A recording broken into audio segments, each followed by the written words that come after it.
Hello, आपण एकतेने भगवंताला प्रणाम करू। भगवान बाबा हनुमान जी को प्रणाम। महान त्यागी बाबा जुमदेव जी को प्रणाम। परमात्मा एक परम पूज्य परमात्मा एक सेवक संघटना टिमकी नागपूरच्या वतीने आज परमात्मा एक सेवक ग्राम व्यसन मुक्ती संस्था शाखा हिवराहिवरीच्या वतीने आज माझ्या निवासस्थानी 9वे हवन पार पडून एका भगवंताच्या चर्चा बैठकीला सुरुवात झालेली आहे। या चर्चा बैठकीमध्ये स्वयंसृष्टीचे विधाता भगवान बाबा हनुमानजी उपस्थित आहे। बाबाला माझा प्रणाम। तसेच आपल्या सर्वांचे सद्गुरू महान त्यागी बाबा जुमदेवजी उपस्थित आहे। बाबाला माझा प्रणाम। तसेच आपल्या सर्वांची मातोश्री आई वाराणसी जुमदेवजी ठुबरीकर उपस्थित आहे। आईला माझा प्रणाम। तसेच आपल्या चर्चा बैठकीचे अध्यक्ष गट क्रमांक 10 नागपूर पन्नासे सर साहेबांना माझा नमस्कार। तसेच चर्चा बैठकीचे उपाध्यक्ष पिर्यावा परिसरातील मार्गदर्शक सुभाषरावजी बुरटकर काकाजीला माझा नमस्कार आणि सर्व सेवक सेविका बालगोपाळ सर्वांना माझा नमस्कार। सर्वात प्रथम ज्याच्यामुळे मी मार्गात आलो त्यांना मी सर्वात पहिले धन्यवाद देतो। तो म्हणजे जादू टोणे करणेवाला, त्याचे मी आभार मानतो। त्यांनी मला जादूटोना केली नसती त्याच्यामुळे मी मार्गात आलो नसतो। धन्यवाद ज्यांनी केलं असेल त्याले। त्यानंतर दुसऱ्याचा आभार मानतो माझी बहीण रीनाताई डोळे तातोबाजी डोळे, त्यांच्यामुळे आज मला आमच्या हिवराई परिसरातील मार्गदर्शक साहेब मला भेटले, त्यांचा मी आभार मानतो। आणि मार्गात येण्याचं कारण माझ्या पण परिवारावर एक दुःखद परिवार होता।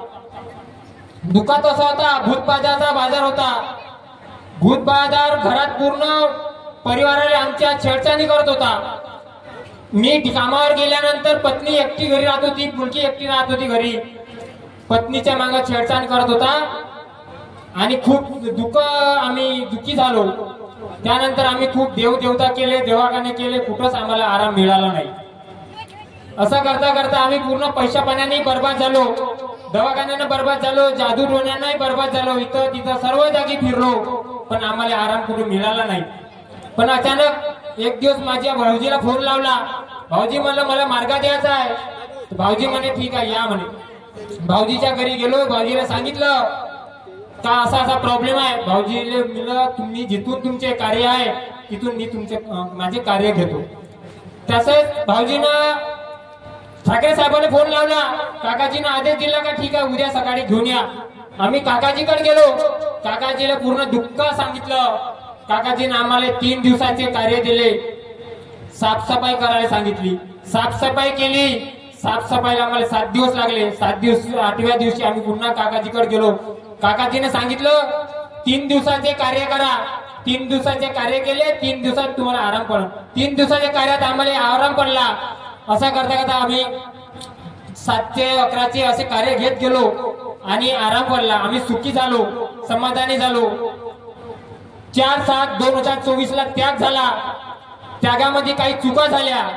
चुका अशा झाल्या, सकाळची विनंती एक वेळा लेट झाली, 6:15 वाजता ज्योत लागली। त्यानंतर त्यागाच्या कार्यामध्ये एका दारूवाल्याने जेवण केलं माझ्या निवासस्थानी। अशी चूक झाली, त्या चुकीची मी क्षमा मागितली। आणि त्यानंतर मासिक हवन झाले। मासिक हवन झाल्यानंतर पूर्ण आम्ही म्हणजे जसं पहिलं होतो अनेकात असताना तसं मागं आलो। पैशा पाण्याचं पुन्हा टेन्शन वाढलं, म्हणजे कर्ज वाढलं। असं काऊन झालं आम्ही भगवंताने सांगत जाऊ, अशी कोणती चूक झाली माझ्या हातानं ते चूक माझ्या लक्षात आणून द्या, मी तुरंत मध्ये माफी मागायला तयार आहे। 6 हवन झाले मासिक, 6व्या हवनात माझी ते चूक भगवंतानं माझ्या लक्षात आणून दिली। दररोज विनंती प्रार्थनामध्ये भगवंताला सांगत होतो चूक कोणती झाली ते लक्षात आणून द्या। एकदा मी अनेकच असताना माझ्या गळ्यातला गोप बँकेमध्ये गाण ठेवलेला होता। गाण ठेवलेला असताना त्याच्यावर एक लॉकेट होतं, त्या लॉकेटवर ओम काढलेलं होतं। जेव्हा मार्गात आलो तेव्हा सांगितलं तर जेवढं सोनं आहे, ओम आहे, स्वस्तिक आहे, सर्व मोडून टाका आणि त्याचं दुसऱ्या रूपांतर करा. पण मला माहित नव्हतं का त्या गोपामध्ये ओम काढून आहे म्हणून. भगवंताने एक दिवस सांगितलं, भगवंत माझ्या स्वप्नात आले आणि सांगितलं तुले म्हणे बाहेर जाय. मी मनात म्हणलं मी तर मार्गात आहो, मला बाहेरचं कसं राहील. मी म्हणलं मार्गात आहो, मला बाहेरचं कसं राहील. आई बाबा दोघे समोर बसलेले होते आणि त्यांची प्रतिमा बी सोबत साईडला ठेवली होती. मला बाबाने एक धागा घेतला आणि माझ्या गळ्याला गुंडला आणि पूर्ण गळा कापून टाकला.